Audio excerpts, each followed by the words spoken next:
అనియ ఏదైనా సాంగు ఫ్లూట్తో వాయిస్తే ఎలా ఉంటుంది? బాగానే ఉంటుంది కానీ మన దగ్గర ఫ్లూట్ లేదు నాన్న. ఎలాగోలో చూడరా. ఏదోటి పెట్టి మేనేజ్ చేద్దాంలే.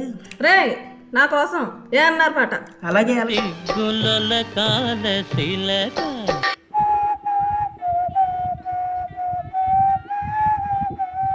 పలకాల శిలక కదా శిలక నీ బుగ్గలో సిగ్గులొల కాల శిలక